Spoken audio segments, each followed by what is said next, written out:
The Beast in the Cave. The horrible conclusion which had been gradually intruding itself upon my confused and reluctant mind was now an awful certainty. I was lost, completely, hopelessly lost in the vast and labyrinthine recesses of the Mammoth Cave. Turn as I might, in no direction could my straining vision seize on any object capable of serving as a guidepost to set me on the outward path. That never more should I behold the blessed light of day, or scan the pleasant hills and dales of the beautiful world outside, my reason could no longer entertain the slightest unbelief. Hope had departed, yet indoctrinated as I was by a life of philosophical study, I derived no small measure of satisfaction from my unimpassioned demeanor, for although I had frequently read of the wild frenzies into which were thrown the victims of similar situations, I experienced none of these, but stood quiet as soon as I clearly realized the loss of my bearings. Nor did the thought that I had probably wandered beyond the utmost limits of an ordinary search cause me to abandon my composure even for a moment. If I must die, I reflected, then was this terrible yet majestic cavern as welcome a sepulchre as that which any churchyard might afford, a conception which carried with it more of tranquillity than of despair. Starving would prove my ultimate fate. Of this I was certain. Some I knew had gone mad under circumstances such as these, but I felt that this end would not be mine. My disaster was the result of no fault save my own, since unknown to the guide I had separated myself from the regular party of sightseers, and wandering for over an hour in forbidden avenues of the cave, had found myself unable to retrace the devious windings which I had pursued since forsaking my companions. Already my torch had begun to expire. Soon I would be enveloped by the total and almost palpable blackness of the bowels of the earth. As I stood in the waning, unsteady light, I idly wondered over the exact circumstances of my coming end. I remembered the accounts which I had heard of the colony of consumptives who, taking their residence in this gigantic grotto to find health from the apparent salubrious air of the underground world, with its steady uniform temperature, pure air, and peaceful quiet, had found instead death in strange and ghastly forms. I had seen the sad remains of their ill-made cottages as I passed them by with the party, and had wondered what unnatural influence a long sojourn in this immense and silent cavern would exert upon one as healthy and vigorous as I. Now, I grimly told myself, my opportunity for settling this point had arrived, provided that want of food should not bring me too speedy a departure from this life. As the last fitful rays of my torch faded into obscurity, I resolved to leave no stone unturned, no possible means of escape neglected. So, summoning all the powers possessed by my lungs, I set up a series of loud shoutings, in the vain hope of attracting the attention of the guide by my clamor. Yet, as I called, I believed in my heart that my cries were to no purpose, and that my voice, magnified and reflected by the numerous ramparts of the black maze about me, fell upon no ears save my own.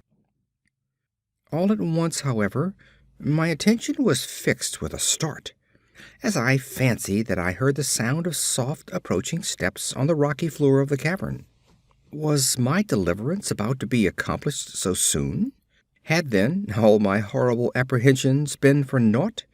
And was the guide, having marked my unwarranted absence from the party, following my course and seeking me out in this limestone labyrinth? Whilst these joyful queries arose in my brain, I was on the point of renewing my cries, in order that my discoverer might come the sooner, when in an instant my delight was turned to horror as I listened. for my ever-acute ear, now sharpened in even greater degree by the complete silence of the cave, bore to my benumbed understanding the unexpected and dreadful knowledge that these footfalls were not like those of any mortal man. In the unearthly stillness of this subterranean region, the tread of the booted guide would have sounded like a series of sharp and incisive blows. These impacts were soft and stealthy, as of the paws of some feline. Besides, when I listened carefully, I seemed to trace the falls of 4 instead of 2 feet. I was now convinced that I had, by my own cries, aroused and attracted some wild beast, perhaps a mountain lion which had accidentally strayed within the cave. Perhaps, I considered, the Almighty had chosen me for a swifter and more merciful death than that of hunger. Yet the instinct of self-preservation, never wholly dormant, was stirred in my breast, and though escape from the oncoming peril might but spare me for a sterner and more lingering end, I determined, nevertheless, to part with my life at as high a price as I could command. Strange as it may seem, my mind conceived of no intent on the part of the visitor save that of hostility. Accordingly, I became very quiet, in the hope that the unknown beast would, in the absence of a guiding sound, lose its direction as I had, and thus pass me by.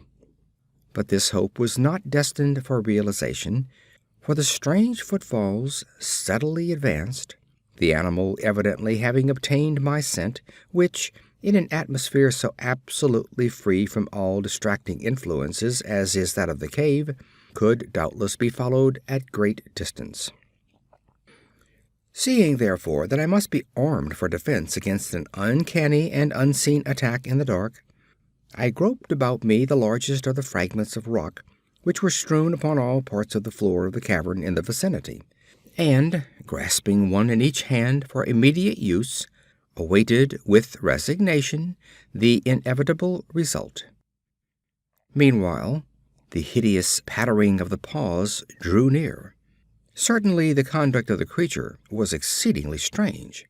Most of the time the tread seemed to be that of a quadruped, walking with singular lack of unison betwixt hind and fore feet. Yet at brief and infrequent intervals I fancied that but 2 feet were engaged in the process of locomotion. I wondered what species of animal was to confront me. It must, I thought, be some unfortunate beast who had paid for its curiosity to investigate one of the entrances of the fearful grotto, with a lifelong confinement in its interminable recesses. It doubtlessly obtained as food the eyeless fish, bats, and rats of the cave, as well as some of the ordinary fish that are wafted in at every freshet of the green river, which communicates in some occult manner with the waters of the cave. I occupied my terrible vigil with grotesque conjectures of what alteration cave life might have wrought in the physical structure of the beast, remembering the awful appearances ascribed by local tradition to the consumptives who had died after long residence in the cave. Then I remembered with a start that, even should I succeed in felling my antagonist, I should never behold its form, as my torch had long since been extinct, and I was entirely unprovided with matches. The tension of my brain now became frightful. My disordered fancy conjured up hideous and fearsome shapes from the sinister darkness that surrounded me, and that actually seemed to press upon my body. Nearer, nearer, the dreadful footfalls approached. It seemed that I must give vent to a piercing scream, yet had I been sufficiently irresolute to attempt such a thing, my voice could scarce have responded. I was petrified, rooted to the spot. I doubted if my right arm would allow me to hurl its missile at the oncoming thing when the crucial moment should arrive. Now the steady pat, pat of the steps was close at hand, now very close. I could hear the labored breathing of the animal, and terror-struck as I was, I realized that it must have come from a considerable distance, and was correspondingly fatigued. Suddenly the spell broke. My right hand, guided by my ever trustworthy sense of hearing, threw with full force the sharp-angled bit of limestone which it contained toward that point in the darkness from which emanated the breathing and pattering, and, wonderful to relate, it nearly reached its goal, for I heard the thing jump, landing at a distance away where it seemed to pause. Having readjusted my aim, I discharged my second missile, this time most effectively, for with a flood of joy I listened as the creature fell in what sounded like a complete collapse, and evidently remained prone and unmoving. Almost overpowered by the great relief which rushed over me, I reeled back against the wall. The breathing continued in heavy, gasping inhalations and expirations, whence I realized that I had no more than wounded the creature, and now all desire to examine the thing ceased. At last something allied to groundless, superstitious fear had entered my brain, and I did not approach the body, nor did I continue to cast stones at it in order to complete the extinction of its life. Instead, I ran at full speed in what was, as nearly as I could estimate in my frenzied condition, the direction from which I had come. Suddenly I heard a sound, or rather a regular succession of sounds. In another instant they had resolved themselves into a series of sharp metallic clicks.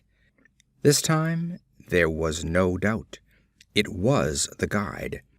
And then I shouted, yelled, screamed, and even shrieked with joy as I beheld in the vaulted arches above the faint and glimmering effulgence which I knew to be the reflected light of an approaching torch. I ran to meet the flare, and before I could completely understand what had occurred, was lying upon the ground at the feet of the guide, embracing his boots and gibbering, despite my boasted reserve, in a most meaningless and idiotic manner, pouring out my terrible story, and at the same time overwhelming my auditor with protestations of gratitude. At length I awoke to something like my normal consciousness.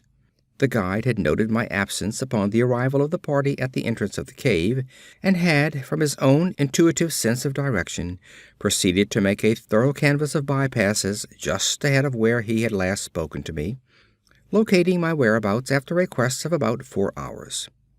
By the time he had related this to me, I, emboldened by his torch and his company, began to reflect upon the strange beast which I had wounded but a short distance back in the darkness, and suggested that we ascertain, by the flashlight's aid, what manner of creature was my victim. Accordingly, I retraced my steps, this time with a courage born of companionship, to the scene of my terrible experience. Soon we descried a white object upon the floor, an object whiter even than the gleaming limestone itself. Cautiously advancing, we gave vent to a simultaneous ejaculation of wonderment, for of all the unnatural monsters either of us had in our lifetimes beheld, this was in surpassing degree the strangest. It appeared to be an anthropoid ape of large proportions, escaped perhaps from some itinerant menagerie. Its hair was snow white, a thing due no doubt to the bleaching action of a long existence within the inky confines of the cave, but it was also surprisingly thin, being indeed largely absent save on the head, where it was of such length and abundance that it fell over the shoulders in considerable profusion. The face was turned away from us, as the creature lay almost directly upon it. The inclination of the limbs was very singular, explaining, however, the alternation in their use which I had before noted, whereby the beast used sometimes all 4, and on other occasions but 2 for its progress. From the tips of the fingers or toes, long rat-like claws extended. The hands or feet were not prehensile, a fact that I ascribed to that long residence in the cave which, as I before mentioned, seemed evident from the all-pervading and almost unearthly whiteness so characteristic of the whole anatomy. No tail seemed to be present. The respiration had now grown very feeble, and the guide had drawn his pistol with the evident intent of dispatching the creature, when a sudden sound emitted by the latter caused the weapon to fall unused. The sound was of a nature difficult to describe. It was not like the normal note of any known species of simian, and I wonder if this unnatural quality were not the result of a long-continued and complete silence, broken by the sensations produced by the advent of the light, a thing which the beast could not have seen since its first entrance into the cave. The sound, which I might feebly attempt to classify as a kind of deep-toned chattering, was faintly continued. All at once, a fleeting spasm of energy seemed to pass through the frame of the beast. The paws went through a convulsive motion, and the limbs contracted.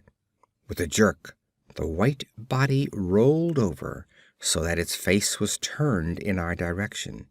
For a moment I was so struck with horror at the eyes thus revealed that I noted nothing else.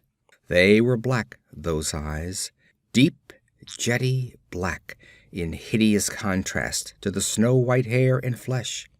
Like those of other cave denizens, they were deeply sunken in their orbits, and were entirely destitute of iris. As I looked more closely, I saw that they were set in a face less prognathous than that of the average ape, and infinitely less hairy. The nose was quite distinct. As we gazed upon the uncanny sight presented to our vision, the thick lips opened, and several sounds issued from them, after which the thing relaxed in death. The guide clutched my coat sleeve and trembled so violently that the light shook fitfully, casting weird moving shadows on the walls. I made no motion, but stood rigidly still, my horrified eyes fixed upon the floor ahead. The fear left, and wonder, awe, compassion, and reverence succeeded in its place, for the sounds uttered by the stricken figure that lay stretched out on the limestone had told us the awesome truth. The creature I had killed, the strange beast of the unfathomed cave, was, or had at one time been, a man.